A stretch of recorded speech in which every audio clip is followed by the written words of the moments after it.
This is brought to you by the George Jackson Grassroots Collective, a progressive organization in the new African independence movement that cultivates revolutionary transfer culture, liberating the minds through awareness and education, protecting and training our people while fostering unity as stated in the Code of Umoja. Welcome to the George Jackson Grassroots Collective Dialogue Session.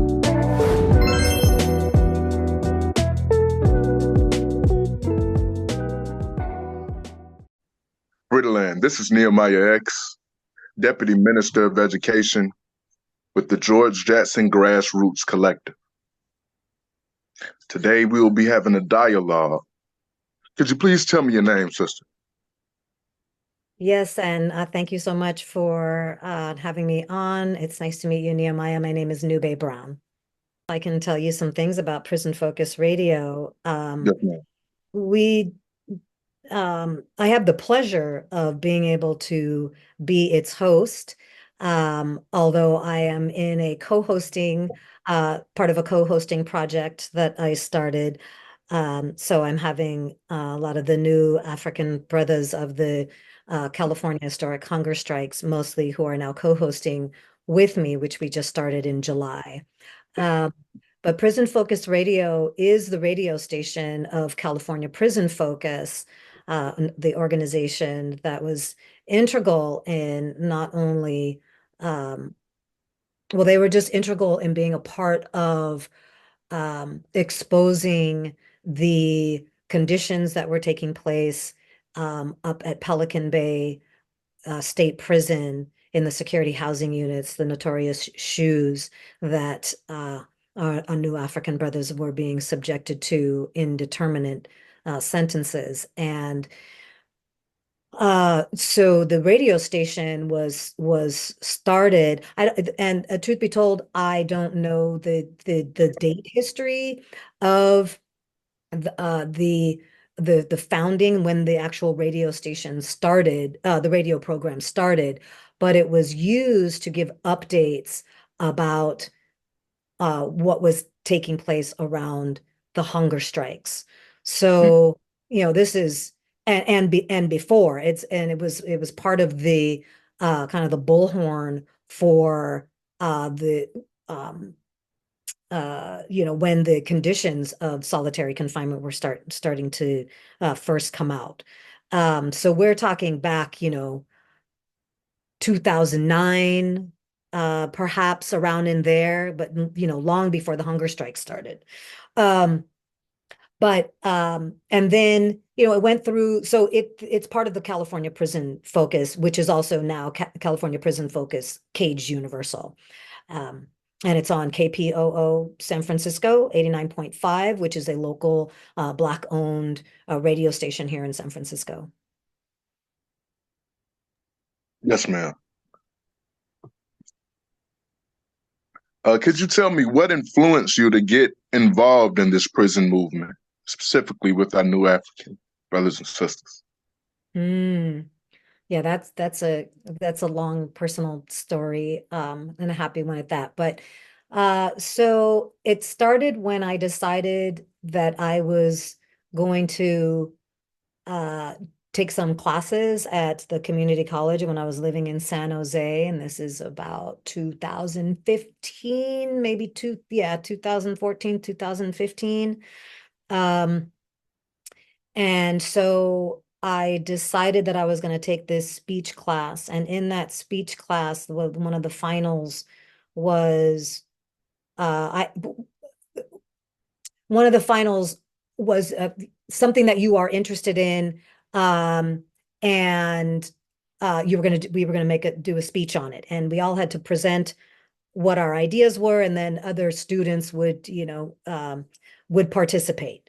So we basically had to show our idea up on the wall, and then people would go and sign up. Well, I had been reading a few books and was starting to understand. Now, mind you, I think at that time, 50 years old. And I did not know I did not know about the exception clause to the 13th Amendment. It's a little embarrassing to say now, but I'm also really grateful that I found out at least in my lifetime. So anyway, um, I had been reading a few books. I had read at the time I had just finished the new Jim Crow, a book called Slavery by Another Name, Just Mercy, books on prisons. But I still was not really understanding that slavery was still happening, that it had never been abolished. But I was obviously becoming much more aware. And then, so my I guess thesis, or what it is that I want to talk about, what was were corporations exploiting the labor of people in prisons. Embarrassingly as it is, I still wasn't attaching that to the fact that legal slavery was taking place in our prisons. Nonetheless, some people signed up. We got into it. We started doing a lot of research, and I discovered that I was discovering that, yes, corporations were exploiting the labor of prisoners. I still couldn't attach it to slavery not being abolished. Um, After the class, and I was told by my professor, and as I was talking with the students when we were just giving our presentation, the look on people's faces, they just really couldn't understand that this was taking place in prisons, because they had had a general idea that you're going to prison to try to rehabilitate and blah, blah, blah, blah, blah, that narrative. Jump to end of the class, my professor or my teacher had said, you're a good speaker. I hope you continue in this work. Well, I was already very, very interested in this work now, and I didn't know where else to go. Ended up finding California Prison Focus. They were looking for volunteers. Thankfully, they were. I went, loved the place, and within a few days, I had been introduced to a new African who I didn't know he was a new African at the time yet, uh, Joka Hashima Jinsai. And he had a program called Amend the 13th Campaign.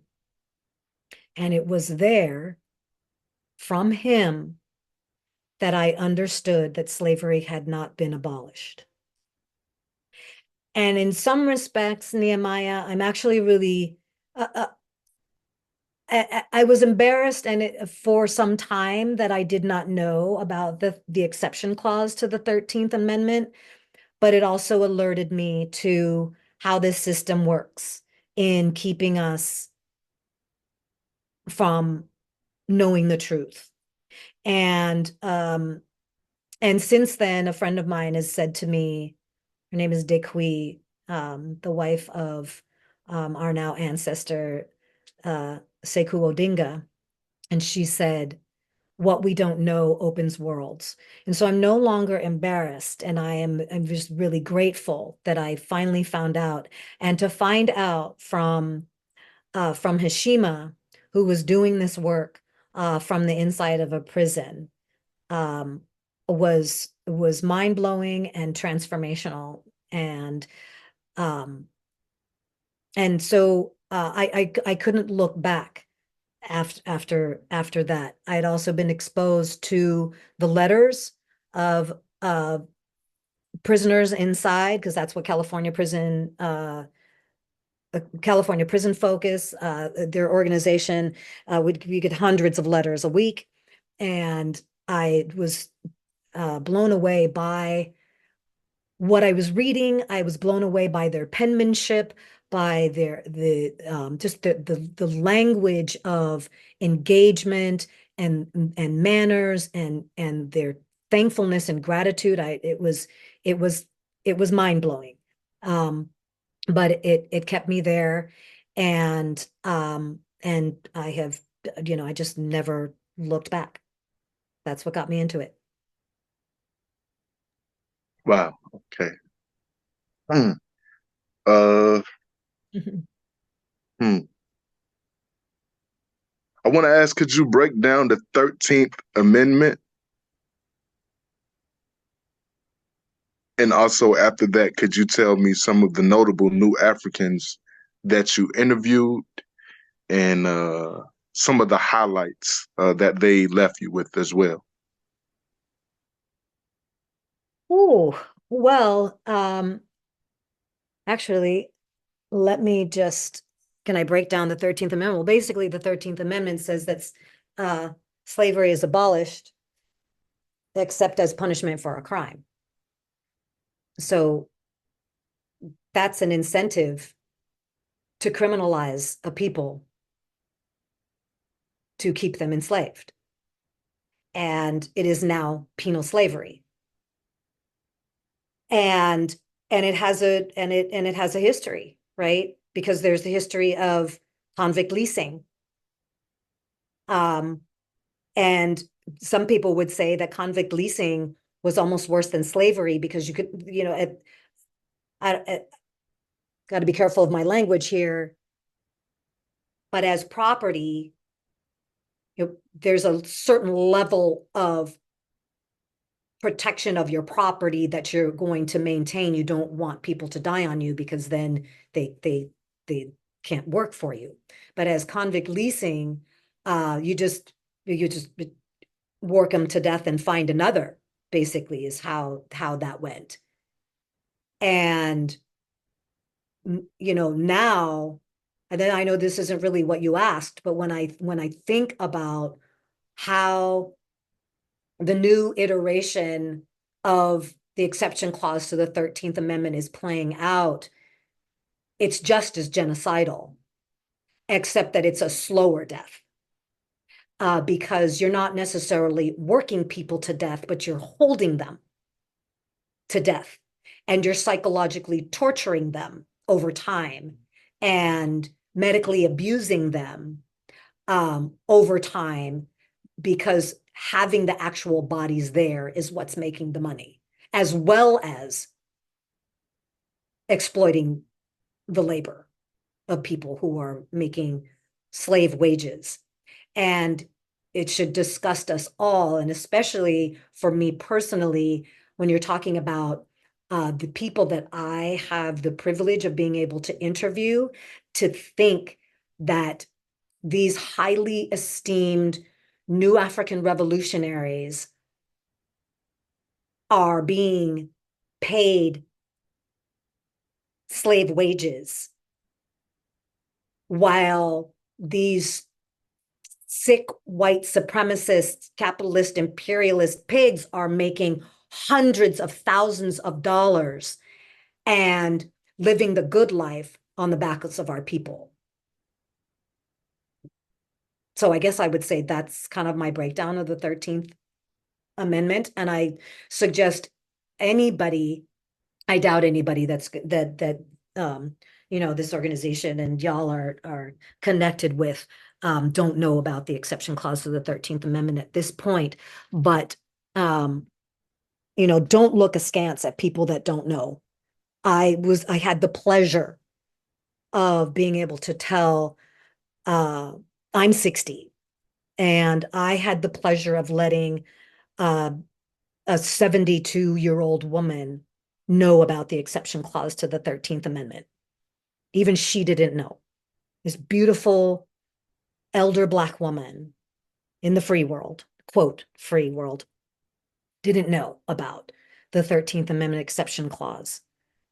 And now when her time comes to pass on, she gets to know. So it's by design that millions of people don't know about the exception clause and what it's doing to our people in particular.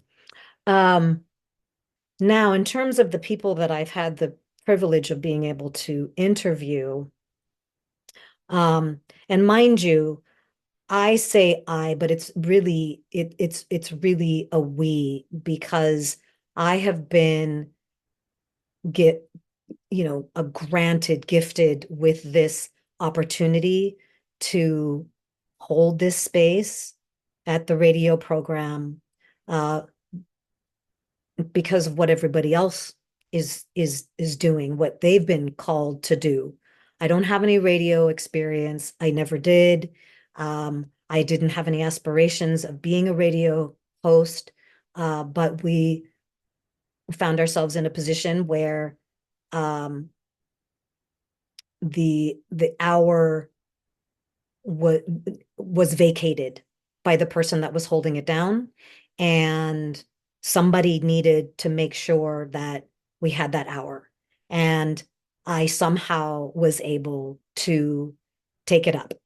And so I just really have the privilege, because of my privilege, to hold this space for some of the most amazing people, powerful, articulate, intelligent, uh, revolutionary minded political prisoners that I probably will ever meet.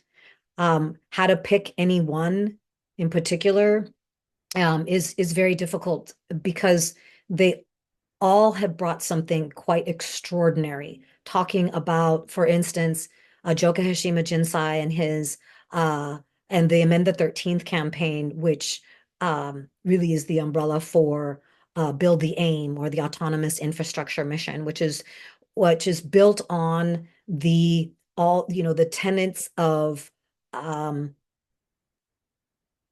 George Jackson's withdrawal, what we need to do in order to get free of this extractive, exploitive, and I say white false supremacy, actually, racist system, is to build our own structures that feed the heart, minds, and souls of our people. And so being able to provide the airwaves, an airwave space to a voice like Joka Hashima Jinsai, Satawa Nantambu Jama'a, one of the co-authors of the Agreement to End Hostilities. If anyone listening doesn't know about the Agreement to End Hostilities, which came out of the hunger strikes that in 2012, please read this agreement. It is an incredible document. To me, one of the most important documents in the past 50 years. In the pantheon of documents and ideologies and parts of the movement that are part of the Black liberation movement, the New African Independence movement, and the prison movement. So Satawa Nantambu Jama'a, who is gratefully home now after 43 years, 5 days, and 2 months, spent 32 of those years in solitary confinement. And let me say that Joka Hashima Jinsai is still inside, still doing his amazing work. And I encourage all of you to go to Prison Focus Radio through the month of August and listen to those back shows, because they're talking about and breaking down Black August. I can't even begin to say how integral all their voices are. There's no, every time I have the privilege of bringing them on, they always have something incredibly profound to talk about. And it's always about the empowerment of our people. It's always about truth telling and storytelling and narrative telling that claims the truth and speaks the truth about why we're here, what has been happening, why people are imprisoned, why our communities look the way that they do, why we are engaging with each other the way that we are engaging with each other, whether it be on the negative or the positive, always exposing the beauty and power of who we are, and what that unity, what the unification of all of us really means, and why it's being curtailed. The Zaharibu Kambon, um, his again, just one of these, just such an articulate brother who always uh, talks about the importance of breaking down the patriarchy and what and how, how patriarchy is not only uh, hurting people, men and women, but also the planet. Um, the Brother Balagoon, Brother LP, I mean, all of these brothers are so articulate. Fatihero, um, I've had the pleasure of speaking with Paul Red, our legal mind, before he passed on to the ancestors, Juneteenth 2021, I believe it was. Um, I mean, I could go on and on. I've had the privilege of holding down this program for 5 years. I believe I'm going on 6 years now. And I produce a show every week, except for the 1 week in November, on Thanksgiving. So, 51 weeks out of the year, I have the privilege of just bringing these amazing, intelligent, powerful voices to the airwaves. And again, we're a local independent radio station. The signal doesn't go far, but that hour is rich and heavy with the incredible work that and I will say, and I give me some pushback on this, anyone, but I do I am working mostly with men, because, and not because, but these are the ones that I met initially um, through California Prison Focus. It's not that I don't want to work with women. I absolutely do. Um,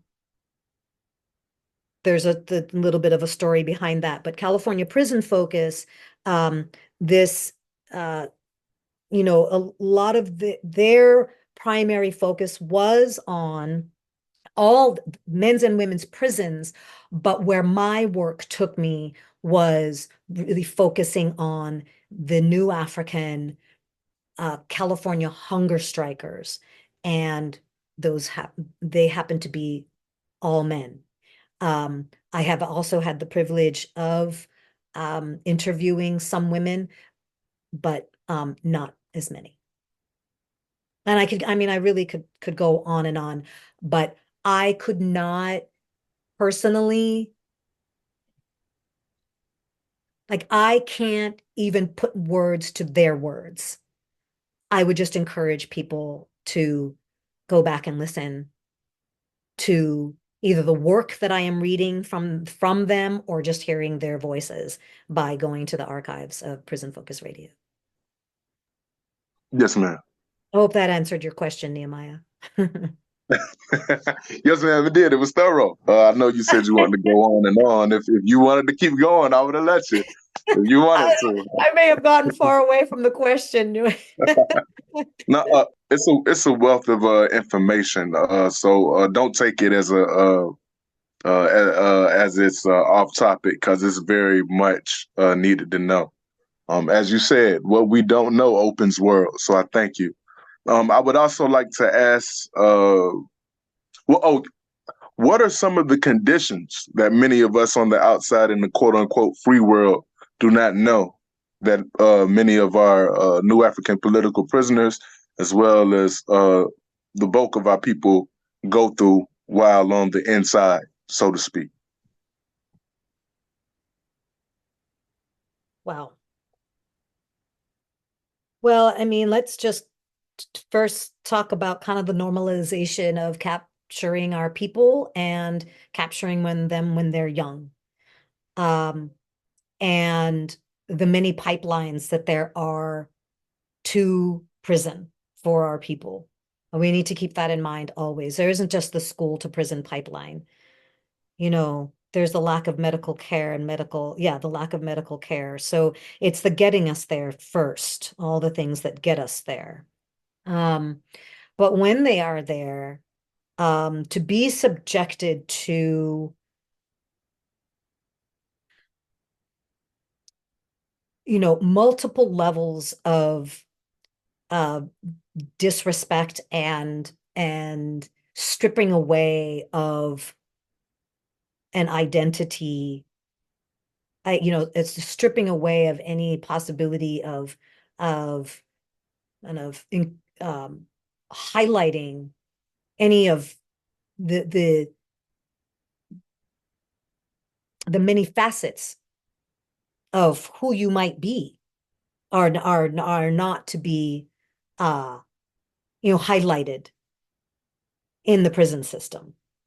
Continually subjected to the clanging and the clinging and clanging of metal doors, being subjected to um, guard abuse, being subjected to the abuse from other prisoners, of course, medical neglect.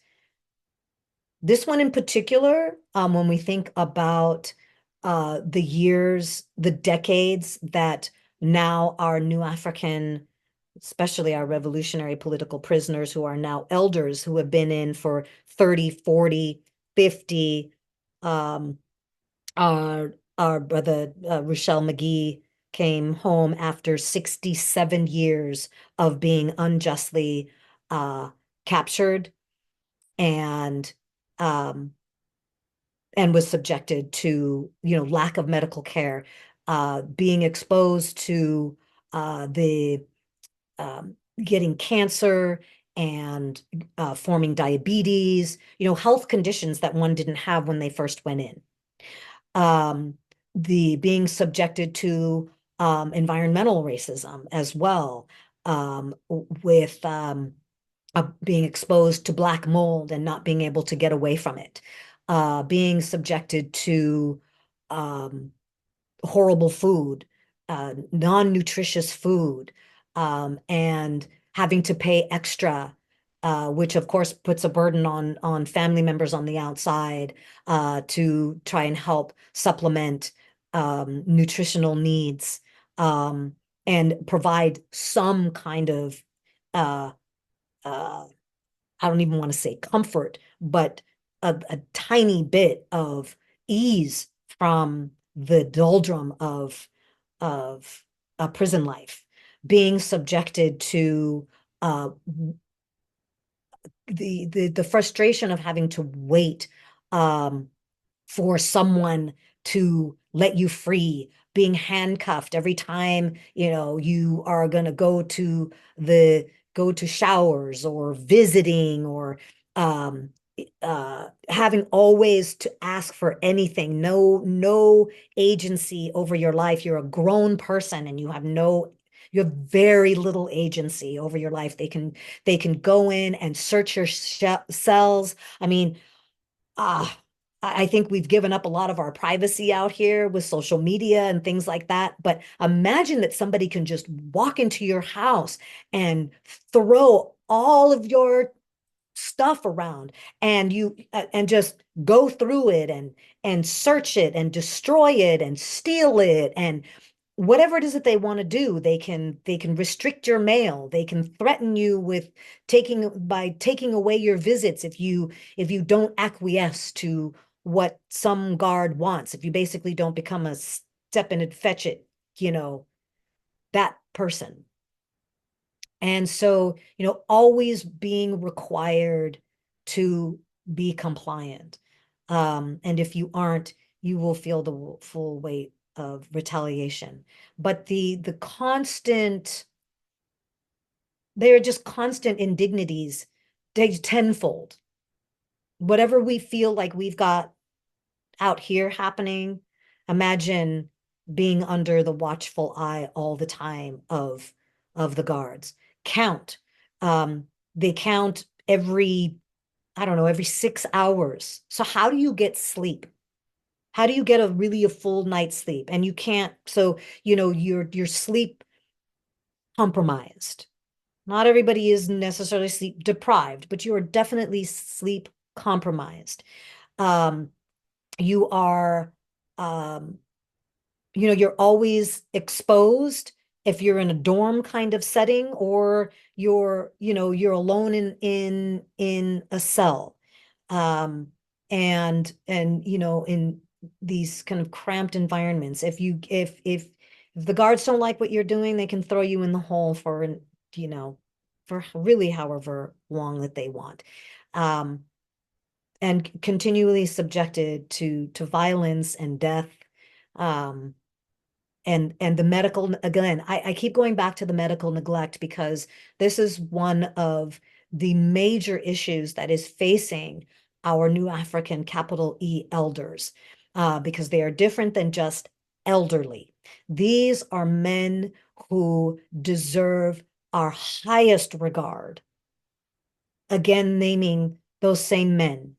Um, so again, Joka Hashima Jinsai is inside. I didn't name Abdul Olubala Shakur, Baridi Williamson, Jomo. They're just, some of them are coming home. Our beautiful brother Fatih Yero did come home after 52 years. Thankfully, he does not have cancer. Thankfully, he came home relatively healthy.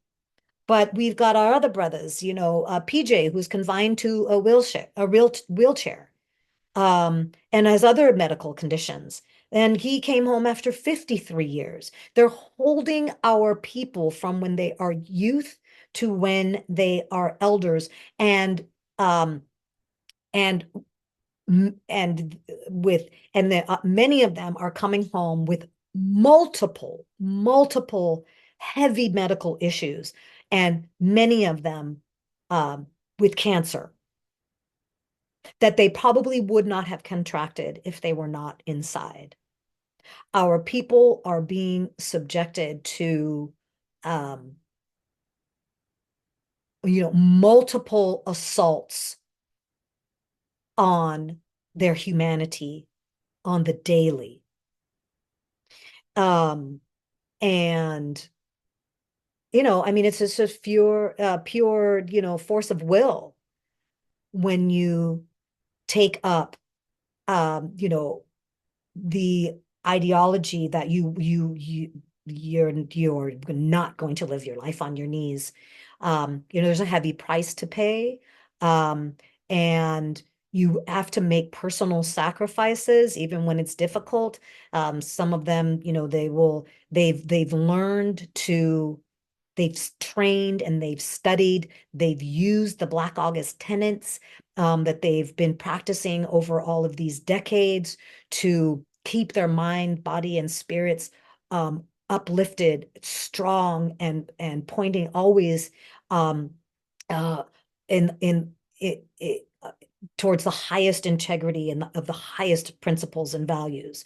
And so they take um, they will nourish their minds, as best they can, and their bodies as best that they can, by eating once a day, or really choosing foods as best they can with it, that have the most nutritional value, and I mean, they'll indulge when they can, but it's quite remarkable considering what they are subjected to, and what they choose to, and then yeah, what they choose to imbibe in, not only physically but mentally and spiritually, uh, is incredible. And continuing to share that with those around them who are willing to either hear, or ask, for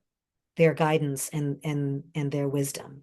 But we here out here in the quote free world, should be outraged at what our people are being subjected to, um, especially, um, those that are no, not especially, but those that are seriously putting in the work, because no human being should be treated, much of the ways that our people are being treated inside. Also, I do want to say this before I finish the other, because I'm often guilty of not finishing a sentence, but I definitely don't want to lose this thought. One of the main things that our people are being subjected to are multiple and continued parole denials, which becomes like another death penalty, and like LWOP, life without the possibility of parole. Many of our people have unjust sentences. So many of our people are past their minimal eligibility or release date by decades, when they should have been released on parole. But the board, because they're a bunch of ex-cops, basically, find ways to just deny them parole. And especially when it comes to our new African revolutionary political prisoners. So they will deny you 3 years, and they'll deny you 5 years. Oh, and I didn't mention our beautiful brother Ifuma Modibo Kambon, because he is coming up for parole. This man I think he is 67 years old. He's been in 50 years, and they denied him 3 years ago, 3 years, after being in prison already for 47 years. Now he's going on 50 years. He spent 30 or more years in solitary confinement. And when I'm talking about these brothers, I'm talking about the solitary confinement that was meant to break the revolutionary mind. If y'all do not know about the hunger strikes and why these men went on hunger strike, because of these decades, because they were being subjected to this torture of this kind of solitary confinement up at Pelican Bay, most notoriously, but also in Corcoran. Please go to well, you can listen on Prison Focus Radio, and you can find out about it. You can go to the website. You can go to the PHSS website. I'll give all that. We'll get all that stuff later, Nehemiah. But imagine being subjected to extreme sensory deprivation, no sunlight. You are stuck in a 6x9 cell. That's about the size of an average bathroom. 23, sometimes 24 hours a day for decades. All the while trying to break you. I don't know what kind of language you can use on here, but fucking with your mail, harassing your family members, not getting phone calls, not getting visits. You only get a phone call when somebody dies, and then you don't even get to hold the phone to your ear. You have to guard, you're puffed up, and a guard is holding the phone to your ear, so they can just listen in or just be right there while you're trying to process the death of a family member that you couldn't even communicate with because they had you locked away in this dungeon. People were losing their minds. So the ones that didn't are these ones that we're talking about. These are the ones that I have the privilege of interviewing. I have the privilege of knowing. I have had the privilege of visiting in prison. And have had the privilege of being able to introduce to whoever is listening to Prison Focus Radio. So those are some of the things that our people are being subjected to. And when it comes to our young people being thrown into any kind of solitary confinement, being thrown into conditions where they have to learn to survive more than being able to heal or rehabilitate, or any of those euphemistic claims that the California Department of Corrections and Small R Rehabilitation tries to say they're doing in there, is abuse in and of itself. Hmm. Mm. Um, good. Do you think that America would ever amend the 13th?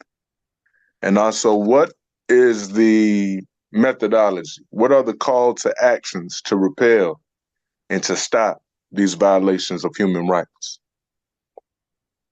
Hmm. Well, first and foremost, everything is going to have to come from the people, right? That's always uh, where it comes from. And this system has learned very well. They are a well-oiled machine, as and a very adept at keeping us fighting amongst each other. But amending the 13th, well, let me say this. There is an organization. Yes, there are people that are working towards amending the 13th Amendment. But what you really have to do is, because it's already an amendment, right? The 13th Amendment is an amendment. And so we just need to abolish it. It needs to be taken out of the constitutions. So the federal constitution uh, has the exception clause, and then the states have their own um, amendments that mirror oftentimes the 13th Amendment. The Abolish Slavery Network, National Network, is doing amazing work in removing that language so that it no longer says involuntary servitude is an acceptable form of punishment for a crime, involuntary servitude and slavery, so that the language of slavery as a punishment is being put forth throughout the country.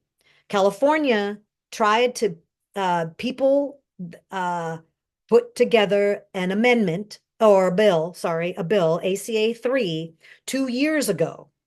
And this is how I'm answering, do we think, do we think America is going to amend this bill? Amend the 13th Amendment, or, get rid of slavery as a punishment for crime. Our governor said it was too expensive 2 years ago and wouldn't even bring the bill to the people to vote on, because people wanted to vote that out of there. But he convinced the finance department or whatever it was, that said it's too expensive to end slavery. So my sense is that no, it's too big of a business. I mean, it is almost $100 billion industry keeping our people captured. And mind you, I mean, we're talking about our new African people, but of course, they're not the only ones that are being captured. This is a wide net of capturing people, because if we talk about the conditions that our men are under, then you imagine what our women are under, because they're being, on top of everything else. Well, sorry. I mean, oh God, I don't even want to go back to the conditions, but we have to always consider, though, what it means for our women to be captured, because they are subject to sexual assault and sterilization. All that is also taking place within our prisons. And before this country or anybody that's supposed to be held accountable is going to be held accountable, they'll do things like not let the bill go to the front of the voters, like Governor Newsom did 2 years ago. Now, they actually got the bill onto the ballot for this year. I haven't read what the bill says. I'm curious, though, considering that it still costs the same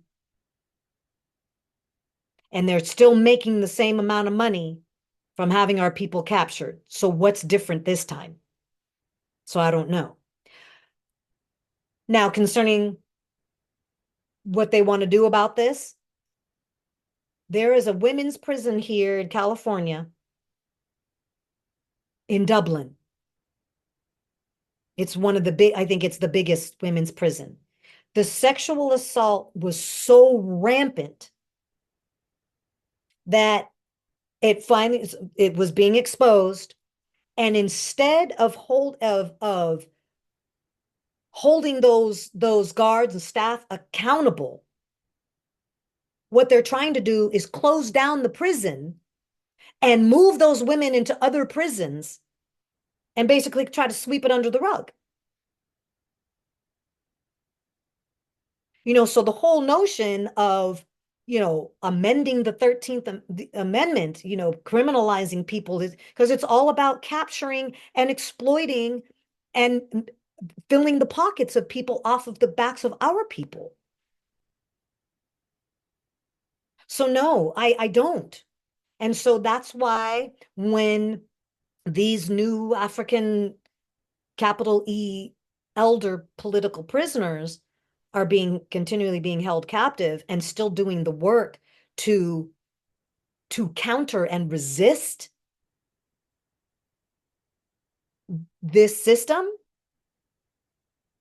is why we continue to do the work that we're doing and why we have to continually expose it, because and put forth programs and ideologies and practices that will counter that, like, set in steel and stone ideology of the oppressor, of trying to continually holding us captive. And if they can't make money off of us, then they're going to try to dispose of us. And so we have to counter all of that. So this Abolish Slavery National Network, they are specifically working on removing the language as a first step, basically. I mean, that's how I call it, but as a first step, of trying to remove the language that says it's okay to use slavery as a form of punishment for a crime.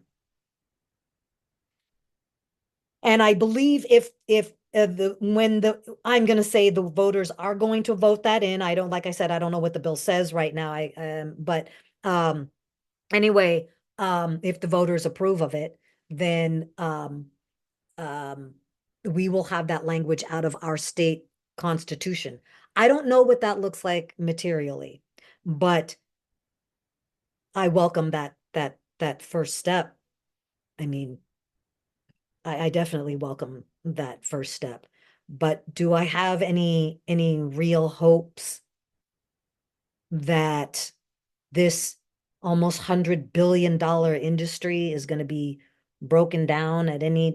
I mean, again, it's just going to take the will of the people.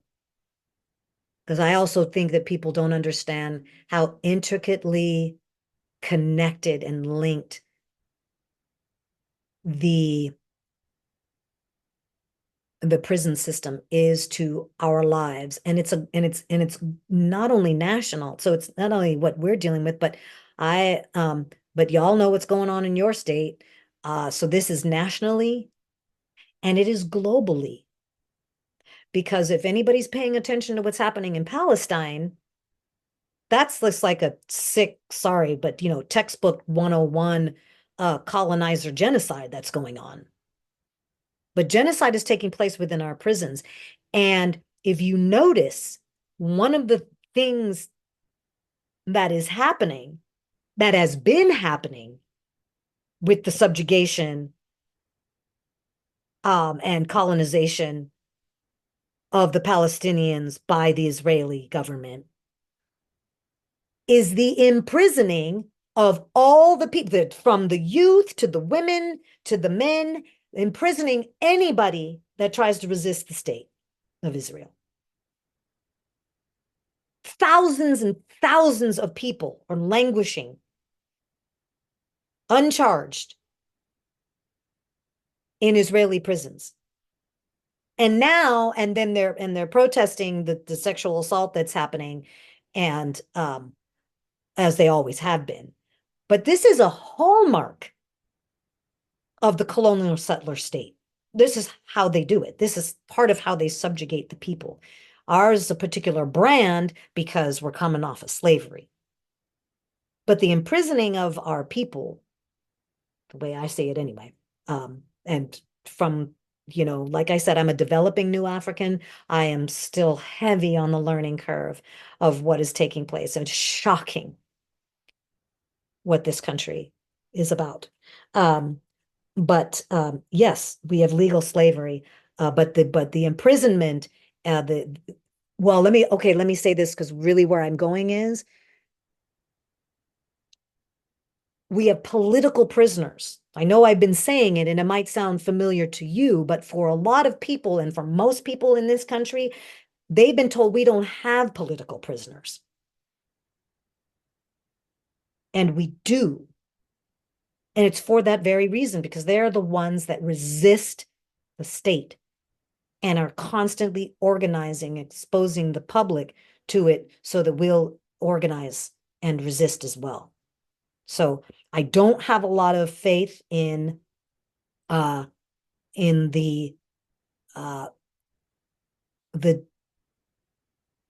whether America with 3Ks Inc. is going to amend the 13th, but the people can dismantle it by unifying and struggling together. Yes, ma'am.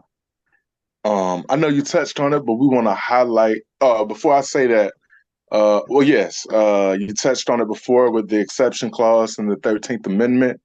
We see places like in California where people have to participate in what do they call them, fire camps, firefighting, and we see in Louisiana where people have to contribute in slaughterhouses and pick cotton and okra, and other places like Texas do that of the same. And we see people like Target and McDonald's and etc., big chains profiting from this exception clause.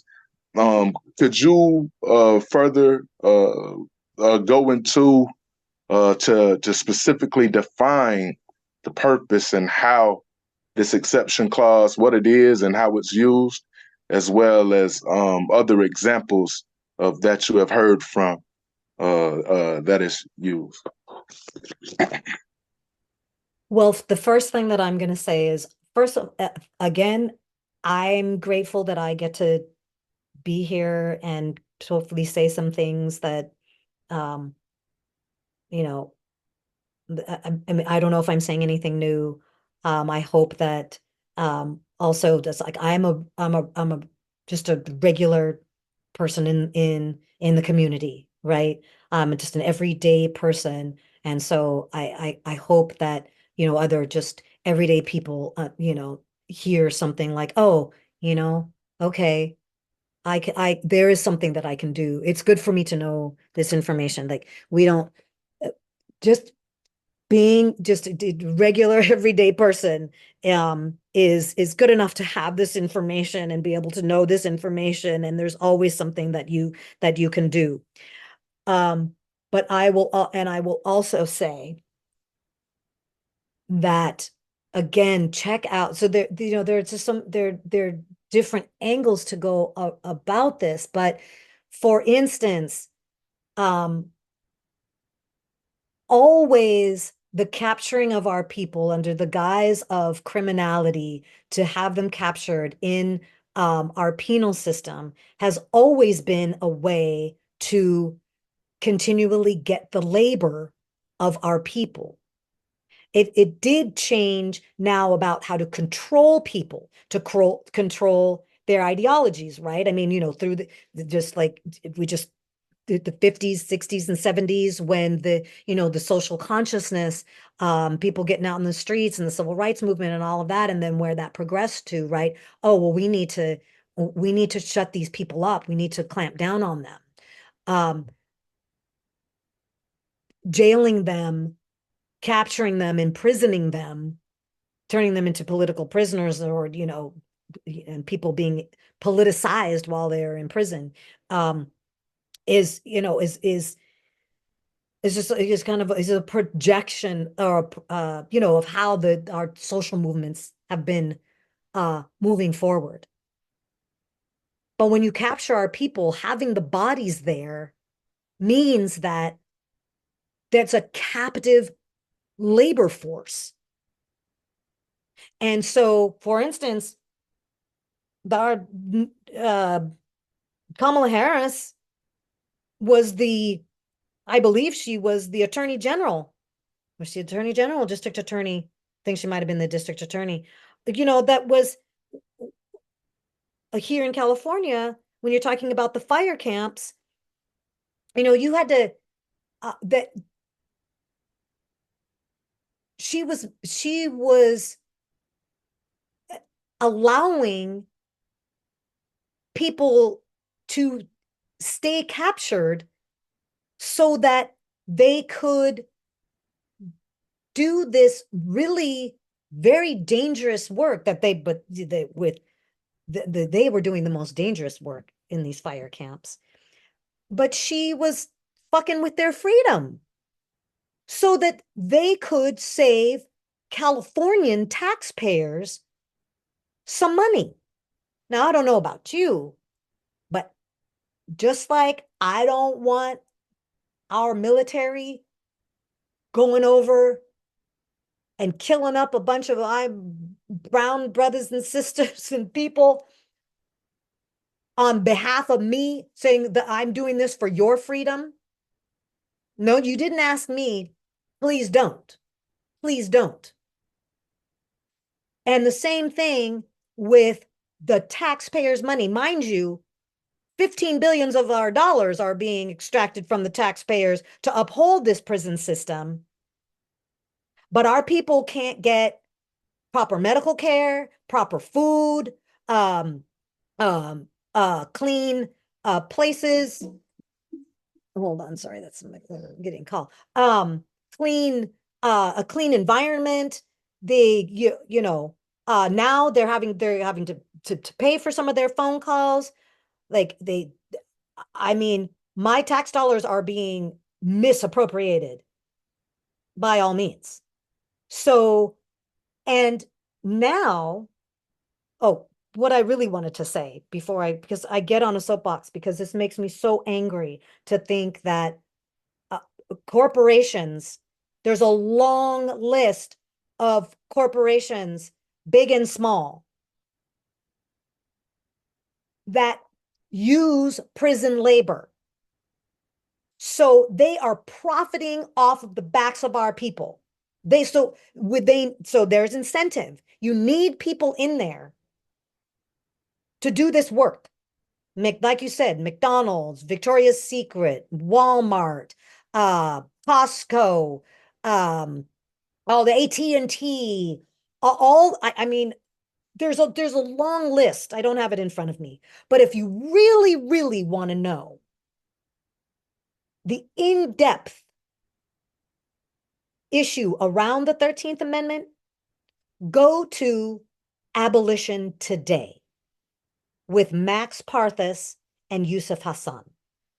I think they're on a break right now, but you can go there and listen to their archives. I'm telling you, these brothers go so deep into what is taking place around the 13th Amendment and its exception clause. It will just blow your mind. It's hard to fathom what's going on. But the Department of Justice is in cahoots with these corporations, and they are in cahoots with the prison industries, promoting with full page audio ads saying, come on in here and use this prison labor, because they're really good workers. And you can get them whenever you need them. They don't go on vacation. They don't have workers' compensation. They're really good hard workers, and you can get them on the cheap. Come on in here in the prison industries. And those corporations then, as part of the promotion, go on to say, I use prison industries. I think that's what it is. And they provide services that is unmatched in the general market. And I encourage all of, if you want to, optimize your business, come on in here and use this labor. That's all out there. It's not a secret. So no, again, I think it goes back to the other question. Do I think they're going to amend this 13th Amendment? But they're very clear about slavery. But now they don't want to, so they might get rid of the language because they don't want to call it slavery. Because they're numbing us and conditioning us to believe that this is okay. Especially if it saves money on those corporations that we use every day. But you can boycott. But they're criminalizing that now too. They don't like the boycott, divest, and sanction that the people are putting on Israel. They will criminalize you for that. Because now because they're conditioning you to believe that what is taking place in our prisons is okay. And that these people, well, they should be, this is how they should pay for their crime. Because it's not enough that they've lost their freedom. Now they should be exploited for their labor, because really what they're doing is they're conditioning you to believe, as it's always been, that slavery is okay. Exploiting the labor of people is okay because they actually probably deserve it. They're actually more predestined to be these things, to be in this position. And money is God to the white, false, supremacist, capitalist, imperialist system.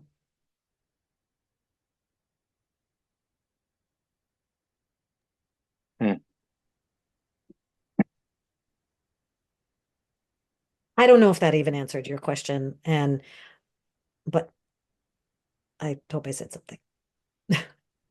No, you're good. Indeed, it did. There's an article that actually goes to what you were speaking. I believe it was called "The Shadow Ties to the Prison Industry" or something to that nature. Yeah. So, I'm well familiar with that, listing the corporations and private prisons, and yes, there's a syndicate that they have in promoting that. So, yes, ma'am, it did. And I thank you. Recently, you had promoted a book to read this month, The Melancholy History of Soledad Prison. As New African people, when we think of Soledad, of course, we think of W.L. Nolan and Cleveland Edwards and Alvin Miller and what was done to them by the pig, Opie Miller. I believe Mills. I could be tripping. It's Opie Mills. Miller, believe it or Okay, not. Yeah. Yes, his last name is Miller as well. Oh yeah, that's correct. I'm tripping. I believe it was Mills that had shut down big brother George Lester Jackson. And so we think of George Lester Jackson as well, and even the book Soledad Brothers. So with this in that book, could you tell us any other experiences that were shocking and horrific, just like what had happened when it comes to the prison industrial system? Well, yes, I finally got a chance to read this book, and it really has opened up my eyes, and it really just solidified, again, W.L. Nolan, Cleveland Edwards, and Alvin Jugs Miller were in their 20s. I think again, to me, this system is numbing us to its practices. These were young men, these were young people that had to end up standing up like men, right, to face their conditions.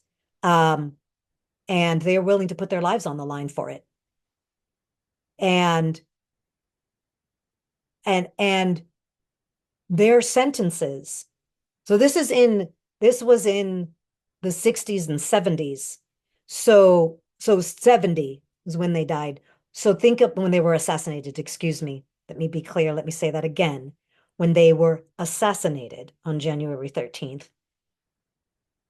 And W.L. Nolan, I think, had no, it was Jug Miller, Alvin Jug Miller, who had I think a 5 to life sentence on a robbery.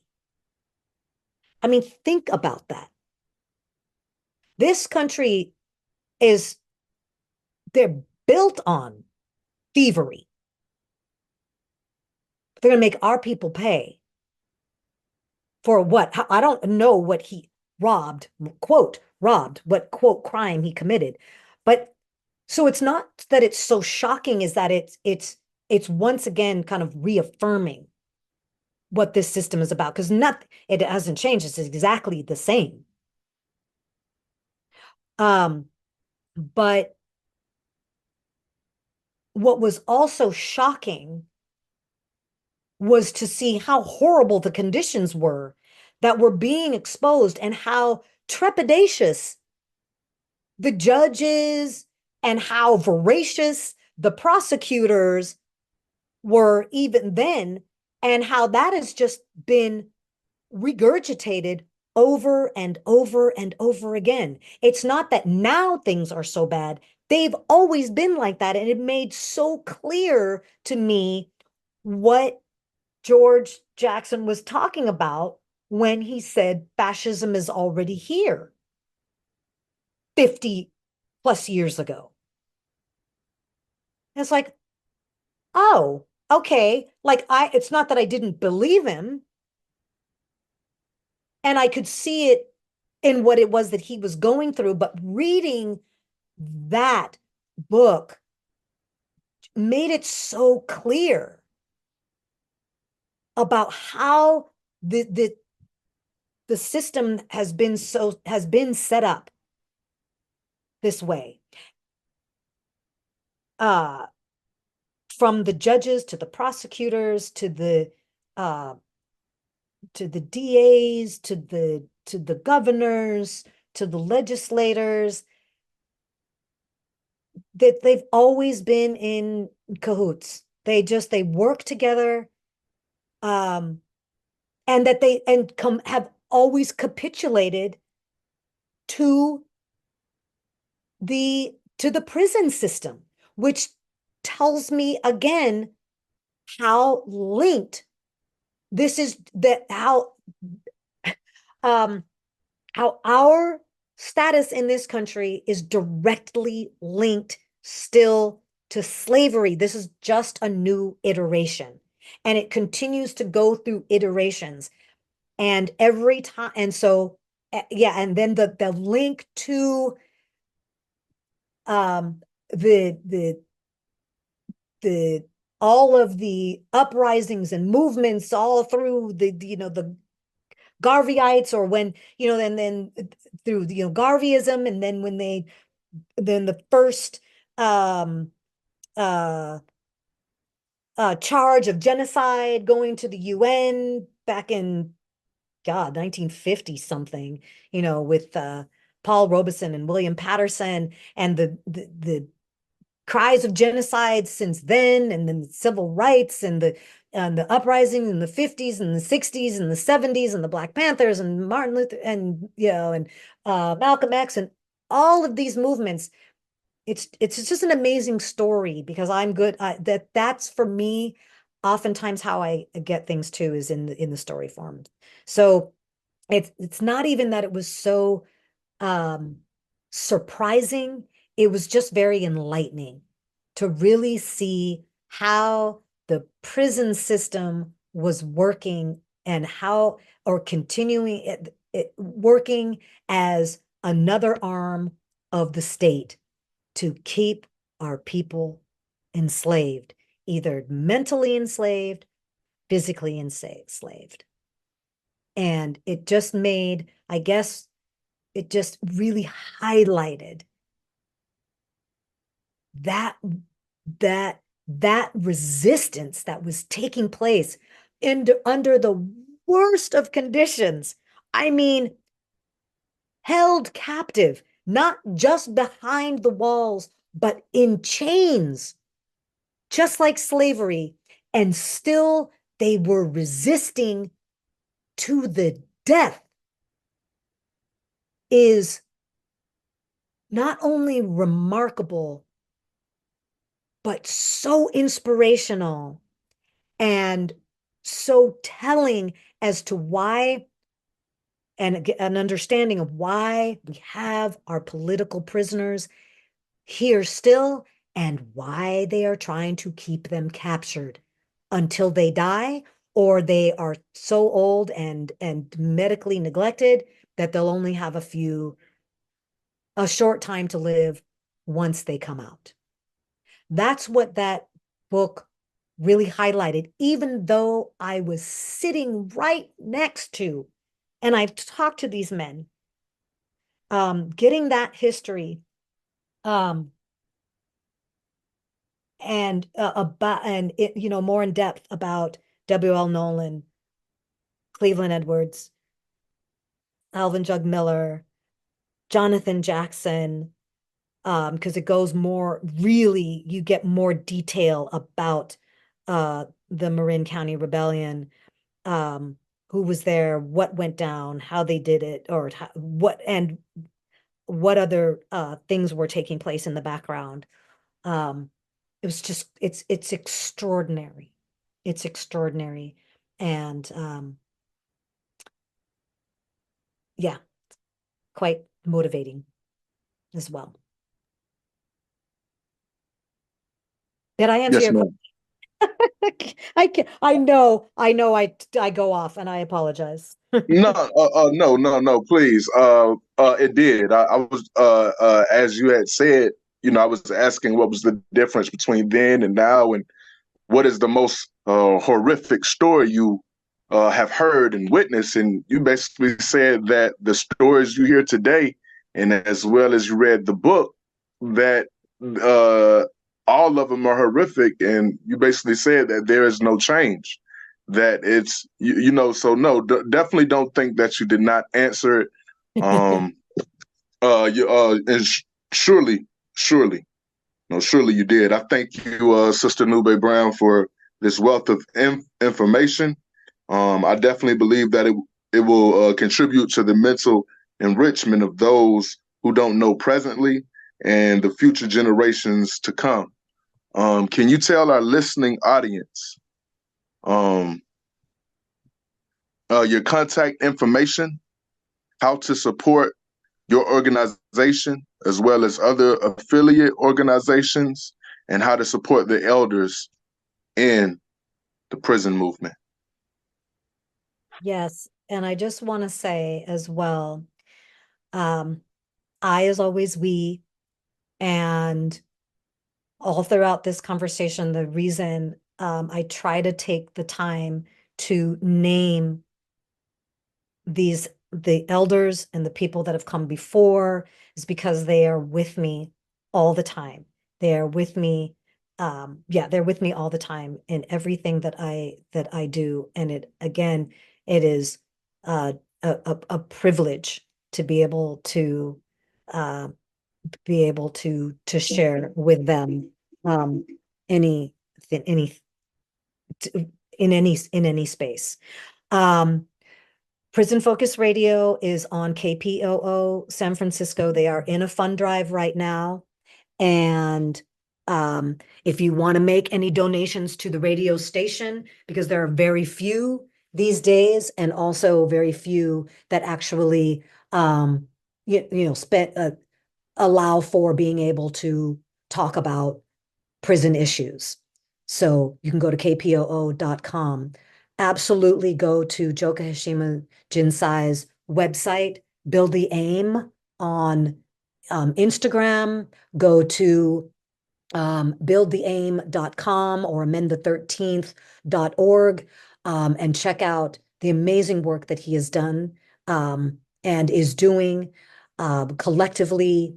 Of course, you all know about the George Jackson University, but also, if you want to check out Liberate the Caged Voices, oh my goodness, you know what? You're gonna have to post it because I can't even remember. I think it's liberatethecagevoices.wixsite .com, I think. I really apologize. We're still working on our website a little bit. But I also encourage you to go to, if you want to also read a lot of the work that these brothers have done, go to the sfbayview.com website. That's the San Francisco Bayview National Black newspaper. I had the privilege of working there for 3 years and was able to curate the Behind Enemy Lines, Abolish Now section of the newspaper. And you can just type in any of those names that I mentioned and read their work. Their commentary it's phenomenal. Look for Liberate Our Elders Support Services.com. That's a new organization put together by Sitawa Nantambu Jama'a. Always check out Minister King at Cage Universal. I believe that's his YouTube page. I would say California Prison Focus, but unfortunately, we believe it's the FBI that hacked our website and took it down. So we are in the process of getting that back up. But that's why I'm not mentioning California Prison Focus. And so kind of in the interim, that's what Liberate the Caged Voices is. We're trying to put the profiles up of all of these new African revolutionary elder political prisoners, a capital E elder. It's important that it's a capital E elder. And check out Prison Lives Matter. The one last thing that I do want to say, Nehemiah, if you don't mind, Prison Lives Matter was born and formulated by our young comrade Kwame Beans Shakur, who is in an Indiana prison. He has a 110-year sentence over his head. He is a young new African revolutionary political prisoner. And so he is not capital E elder, young. He is, I think he just turned 32.